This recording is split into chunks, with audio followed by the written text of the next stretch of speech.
છેલ્લા 24 કલાકમાં રાજ્યમાં 168 તાલુકામાં કમોસમી વરસાદ, કપડવંજમાં સૌથી વધુ 1.5 ઇંચ વરસાદ।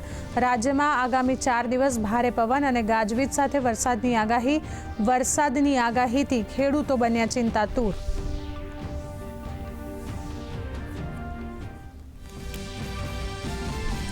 રાજ્યના અનેક જિલ્લાઓમાં વાવાઝોડા બાદ તારાજીના દ્રશ્યો સર્જાયા। અનેક જિલ્લામાં વૃક્ષ ધરાશાયી અને હોર્ડિંગ પડવાની બની ઘટના। કમોસમી વરસાદના કારણે વડોદરામાં 3 અને અરવલ્લીમાં 2 લોકોના મૃત્યુ।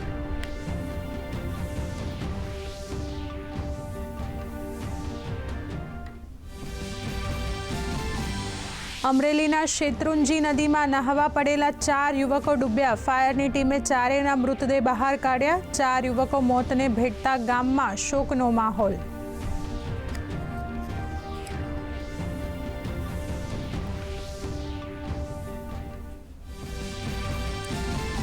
સુપ્રીમ કોર્ટ આજે અને આવતીકાલે ગોધરા ટ્રેન અગ્નિકાંડ કેસ ઉપર કરશે છેલ્લી સુનાવણી। રાજ્ય સરકાર અને દોષિતોએ દાખલ કરી છે અરજી।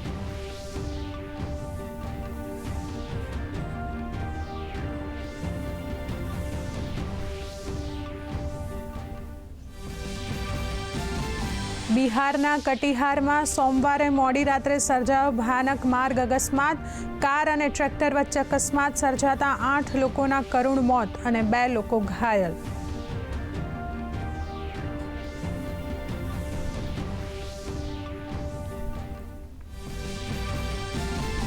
કેન્દ્રીય ગૃહ સચિવ ગોવિંદ મોહન આજે રાજ્યના મુખ્ય સચિવો સાથે કરશે બેઠક। 244 ચિહ્નિત જિલ્લાઓથી લઈ છેવાડાના ગામ સુધી મોકડ્રીલની તૈયારી।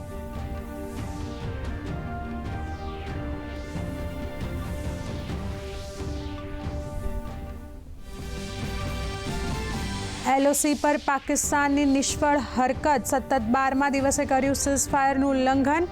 ભારતીય સેનાએ આપ્યો જડબાતોડ જવાબ।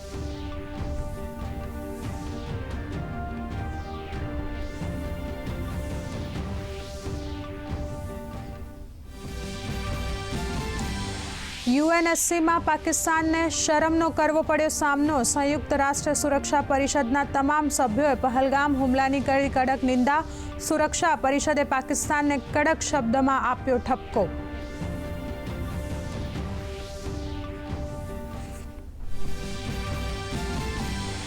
યુએસ રાષ્ટ્રપતિ ડોનાલ્ડ ટ્રમ્પને વધુ એક મોટો નિર્ણય। ટ્રમ્પના વહીવટતંત્રએ હાર્વર્ડ યુનિવર્સિટીને ભવિષ્યમાં આપવામાં આવતી નાણાકીય સહાય ઉપર મૂક્યો પ્રતિબંધ।